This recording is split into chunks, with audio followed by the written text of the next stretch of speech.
everybody. Welcome to Be in the Know. I'm your host, the B-Man, and today it is my pleasure to have the Vice President of Operations for almost everything, Derek Stevens and the D-Rock and the Golden Gate, Mr. Mike Palm.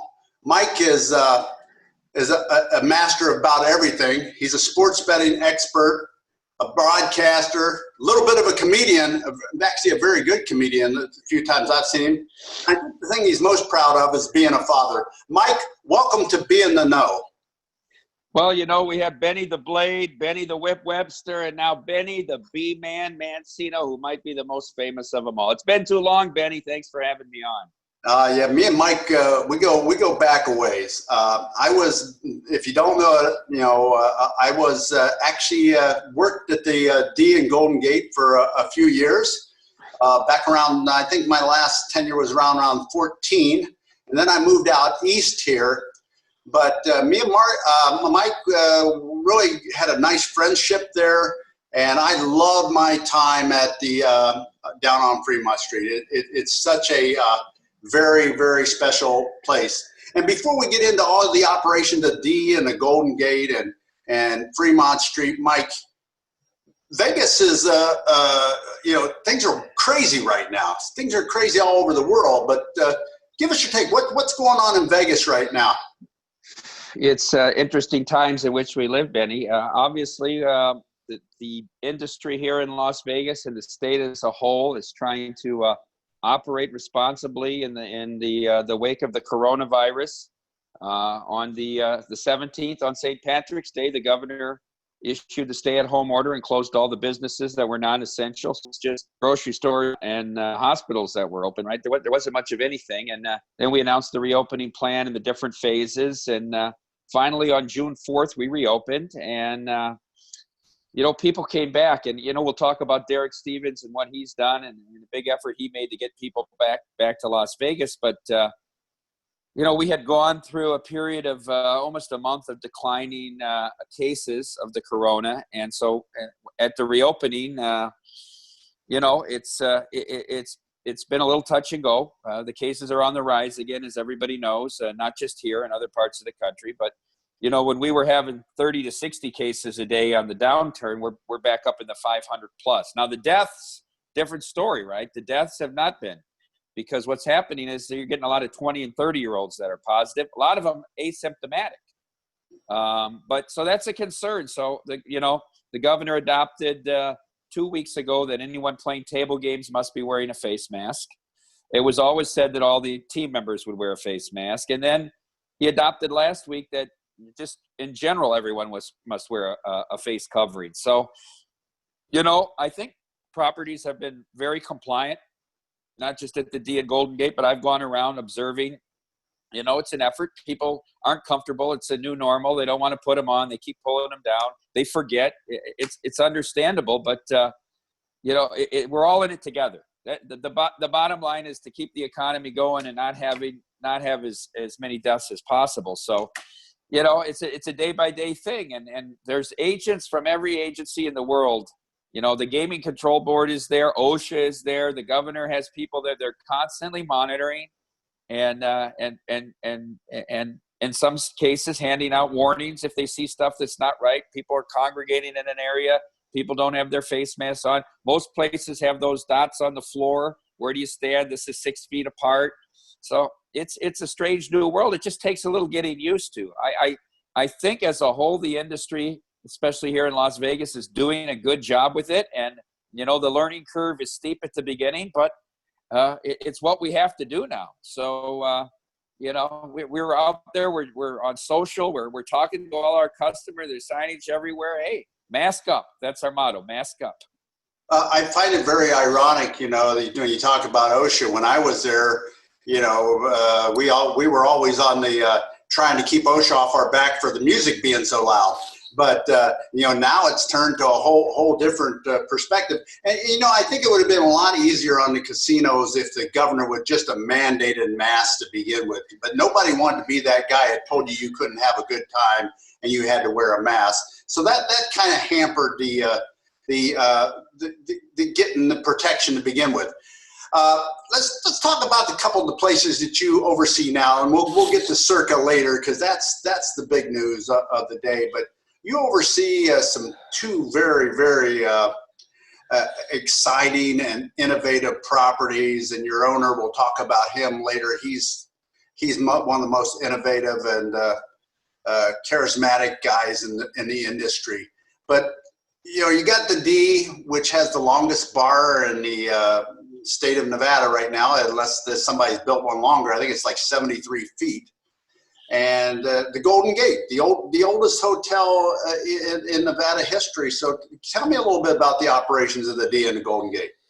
Yeah, there's a little dichotomy between the two properties. And as you mentioned, the third one coming online in October. The D opened as the Sundance in 1980 and then was Fitzgerald's for many years.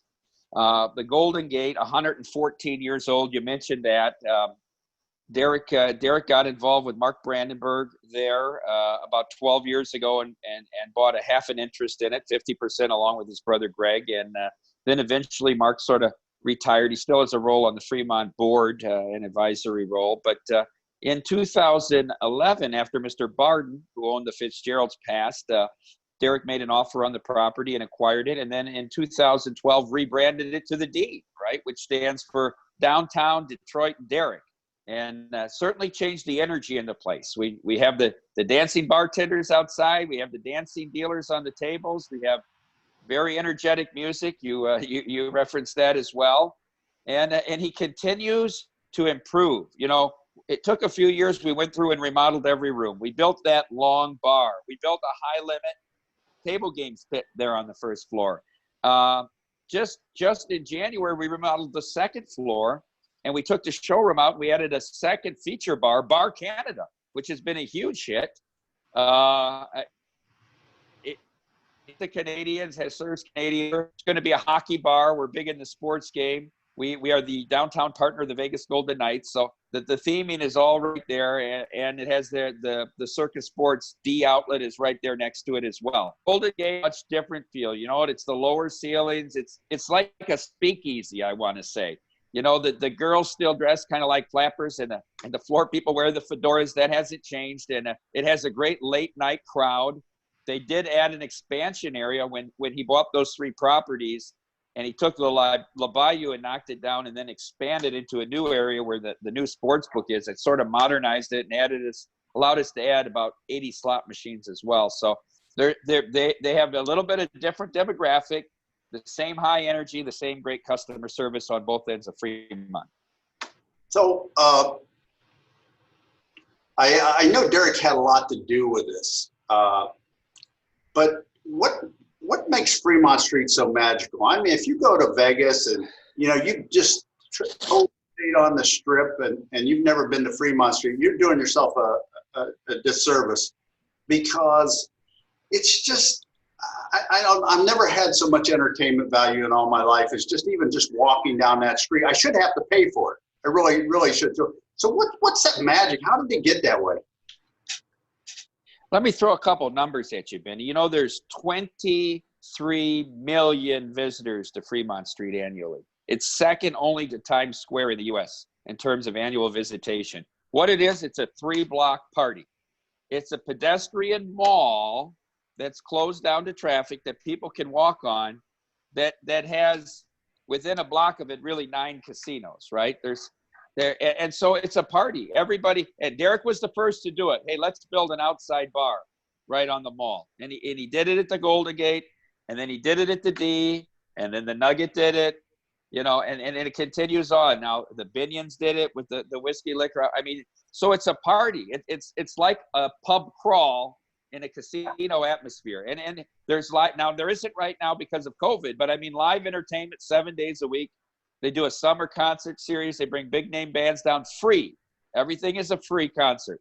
They built a zip line, a Zoom line. That's incredibly successful. People come down to ride that. And, as gamblers and table game players who listen to this, you go to the Strip, there's a tremendous barrier to exit. I mean, if you want to, if you're in Caesar's Palace and you can't win a hand, it's going to take you 45 minutes to get to the next casino. On Fremont Street, it's 20 steps away, the next blackjack. there's so many ways to change your luck. And they say, you know, the average visitor will play in 3.5 of the casinos, right? It's not just one. You go around, you check out all the properties. You have all these restaurants down there in a 3-block area. So it's a constant party. It's a tremendous atmosphere. It's a little bit like Mardi Gras. There's all kinds of crazy folks out on the street entertaining, the buskers and all that. So, I mean, if you've never been there, it's definitely a bucket list thing for people. Yeah, and I know, you know, Derek created an atmosphere for business to jump in, and I know Tony Shea jumped in with Zappos, and they kind of remodeled that whole east side of Fremont Street, and it's really just keeps continuing to get better and better. And the only thing can stop that energy down there is a pandemic. Now let me turn our attention to Derek Stevens, and Derek is a very charismatic guy, and he is probably the greatest. He's the king of publicity. I mean, he can come up with an idea and roll it out there and get so much free publicity from it. I mean, here he gave out the 1,000 tickets to Vegas after the pandemic. I remember when we had the Bitcoin. Bitcoin was nothing. Nobody even, what the hell is Bitcoin? And Derek's putting a Bitcoin ATM and accepting Bitcoin in the, and all it was over every financial news network in the world had Derek Stevens on because the casino was taking Bitcoin. I kind of refer to Derek when I'm talking to people as a modern day Jay Sarno. So tell me about Derek Stevens. Well, you know, his story is interesting. It's a 3rd-generation manufacturing family.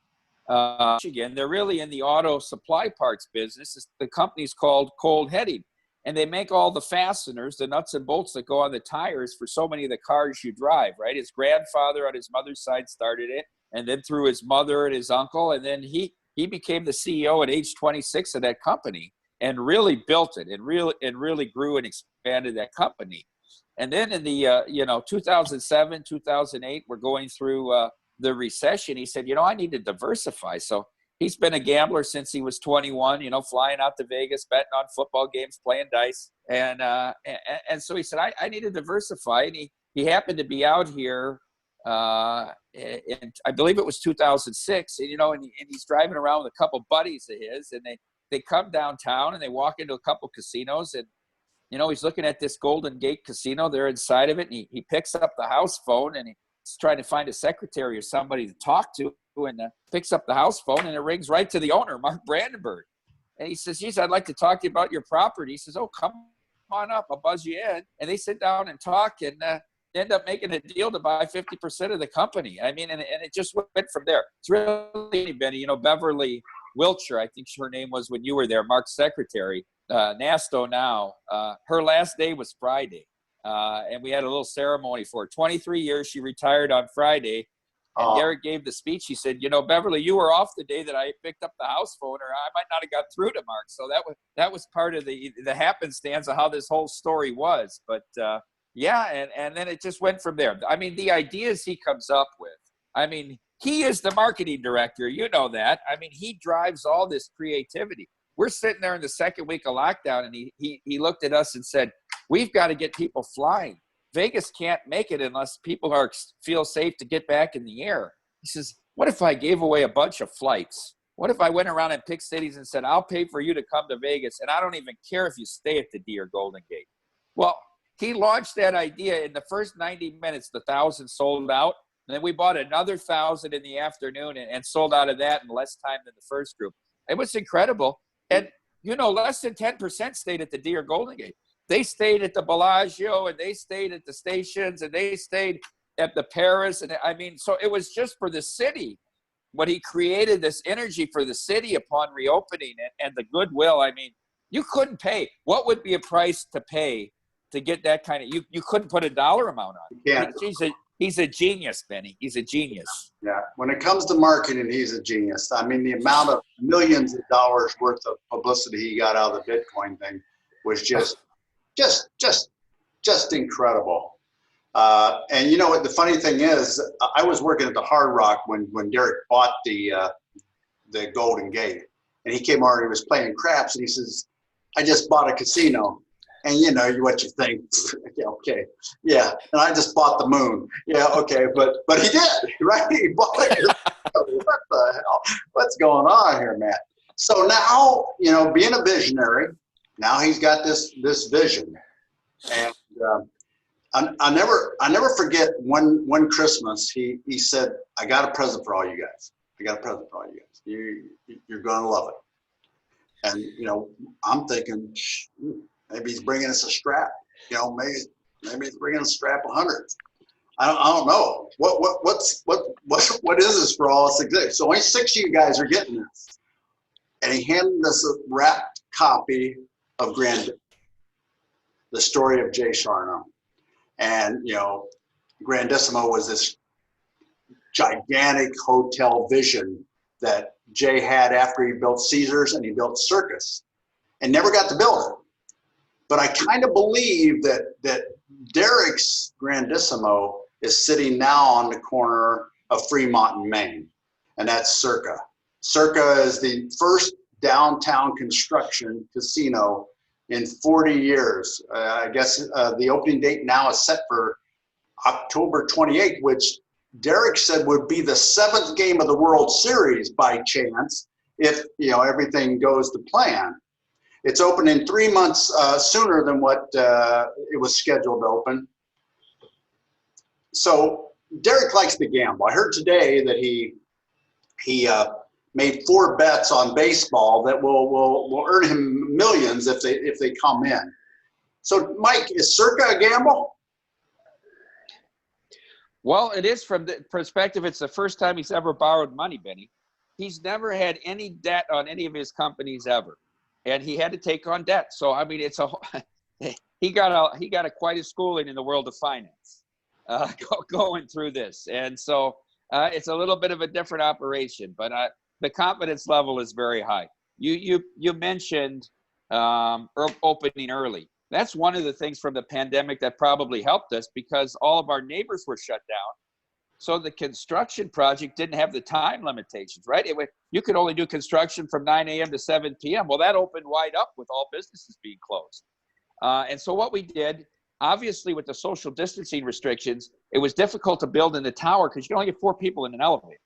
I mean, and that's how the whole lifeblood of a building is those lifts. So let's focus everybody on the podium, right? The podium, which is the first 5 levels. The first 2 levels of gaming. The 3rd level is convention office space, and then 4 and 5 are the pool, outdoor pool, which is just, it's incredible. And I know we've got all those pictures up on the website. But what he's going to feature here, it comes from his perspective, right? He's a sports gambler. He loves pools. Let's build the world's largest sports book and best sports book operation, and let's have an out-of-this-world pool that caters to sports gamblers as well. An outdoor aqua amphitheater, as he calls it. So, and he'll step up the game, the restaurant game. We got 5 great restaurants. Barry's Downtown Prime from the 9 group. If any of you guys have been to the Palms, that's Chef Barry bringing his thing there. Saginaw's Deli, that's out of Zingerman's in Ann Arbor. Anybody eating at the very world-famous Zingerman's Deli there. 8 East, which is an Asian restaurant brought to you by the owners of La Thai. I mean, and then Burgers and Wings, Joint Victory Burger with Grace and Chris from ACI. And then the barbecue truck, Rob Baker and his Project Barbecue. So he shows all individual entrepreneurs, no chain restaurants, people that are going to be at their business 60 hours plus a week, just like he is. So we are so excited, Benny. And you know what? Derek Stevens property is like no other property. You can't walk up to the owner of the casino and say, hey, you know, how you doing? Or whatever, because they're all stockholders, right? Derek actually, he owns and he sits and he greets the guests in his casino. It's so old school. It's so cool. And I think, don't you have a special, now this is the first hotel that was definitely designed to have Uber and Lyft area, not like the other ones that just added it because it became a necessity. You have, what's it called? Well, so a real linchpin to this whole project getting underway was acquiring that land between the plaza and Main Street Station that Boyd owned. because we had to have a garage / transportation center. And the whole first floor is built with rideshare in mind. And what we called it was Garage Mahal, which will be a beacon for all, right? But it's got the widest spaces, cleanest, playing music. There's art in it. I mean, it's incredible. The second floor bridge connects you with the casino across Main Street. But yeah, the whole first floor is designed for rideshare, which gives us a competitive advantage. Look, the valet entrance at the Bellagio or MGM, they're not built for rideshare. It's very difficult for them. We want to be the whole transportation hub. We want every Uber and Lyft driver to want to bring people down there because it's so easy to get in and out, and he succeeded in doing that. That's genius. So let's go back to the sports book. This is supposed to be the sports book, the end all sports book. You know, drop the mic, it's over. So tell me about the sports book at the Circa. Yeah, the Westgate's trying to argue a little bit. Maybe, you know, in 2 dimensions, theirs might be bigger because of the length of it. But this is 3 stories, Benny. So definitely more cubic feet. When you walk in, let's say you walk in at Fremont and Main, you're on the main level there. The sports book, the writers are actually at the basement level. You go down into the sports book, and it has seating like a movie theater, right? And the screen goes all the way up 3 stories. So the sports book is basement 1 and 2. And there's just incredible views from the first and second floor as well. Looking into the book, there's a station on the second floor where we'll have a couple of writers for those coming across the bridge that want to get their bets in. But it's something. It's out of this world. We went to South Dakota, Brookings, South Dakota, to tour the Daktronics factory that produces the. You know, you talked a little bit about Palm Reader. VSiN is building its new studio right there inside the sports book at Circa. You're kidding me. That's awesome, Mike. And you know, speaking of sports, you're an expert. I mean, let's face it. I mean, you do several broadcasts during the sporting events every day. You've got your Palm Reader. If you don't know what Palm Reader is, you need to go on Twitter if you want to get the inside action of the Vegas sports betting scene. You need to be on the Palm Reader's tweets every day. So let me ask you a couple questions here. The broadcast, you know, will they stay mainly at the D, the long bar guys, or will everything shift to Circa? So it's interesting. The VSiN studio, and they're going to produce at least 4 shows a day out of the VSiN studio at Circa. Obviously, we'll take a lot of the action. But Bar Canada was built as a place to do hockey shows. In fact, we shot a pilot that we pitched to Rogers Sportsnet in Canada, a daily preview of hockey, 1 p.m. Pacific every day, that would be shown all throughout Canada. The table at the Bar Canada actually drops down. Cameras come out of the ceiling, the lighting up of that bar and the sports book. We'll be doing broadcasting still out of the D from Canada, and then we have a place up on the pool deck that VSiN could shoot from as well at Circa. Sounds fantastic, Mike. I can't wait to. I want you to answer this question. Esports is the big talk of the town. When will esports become a major player in legalized betting in the United States? Well, we saw really the foray when we had the shutdown of all the sports, where some of the companies started booking it, like William Hill. It did get some traction in NASCAR, but I think that had to do with the fact that you had the actual drivers competing. So there was a following there already, and people had a preconceived idea of the value you were getting in your bet because you were betting, even though they weren't doing the same thing as driving a real car. Right. You know, I think it will take time, and it will depend on how sports come back. We saw it get some. We wrote actually on the NASCAR races about 60% of what we would have wrote on a real NASCAR race. So, I mean, that's something that's pretty promising, right? And I thought, what are we going to write on this thing? You know, what are we going to write? $4,000 or $5,000? You know, we wrote almost 25,000 on those races. So, you know, it's got some legs, but they have to have personalities involved, I think, for the public to want to wager on. So, you know, the desperation to book anything that's going on, you know, if there was 2 frogs jumping down Fremont Street, I think somebody would take action on. I know Derek would, for sure. But I guess the other night at the Bellagio, they had a hiccup in their system, which allowed somebody to make late bets on Korean wagering. So I think the being anxious to take any action kind of got them in trouble. So okay, using your expertise, I'm going to ask you some money line questions, and you set the line on these next few things.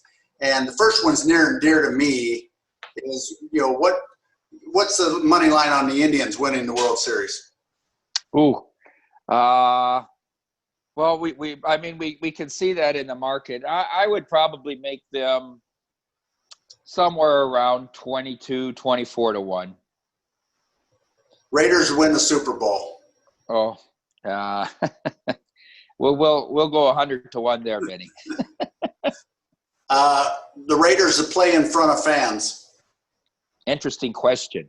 I don't think it's going to happen soon. Las Vegas was going to be one of the hub cities of the NHL, and the governor got involved there and told Commissioner Bettman, no, we're not ready for it. So I really believe that football will have fans sometime in November, whether it's 15%, 20% capacity in the stands. I think it'll happen. So I'm going to say that the Raiders to play in front of fans, the yes is probably not that big. Maybe let's make it plus 180. Golden Knights to win the NHL playoff.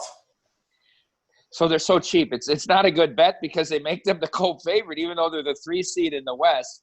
I do love the goalie Leonard. I mean, they got him from the Blackhawks. That made a difference. They get to have Stone healthy, Tuck healthy, but I don't know if that's a good thing or not. He'll be burying us in Andiamo with Richard Wilk all the time. I'll make the Golden Knights plus 800 to win the Stanley Cup. Okay, we're going to switch off sports, make it a little harder for you. Okay. The first club to open in Vegas by October.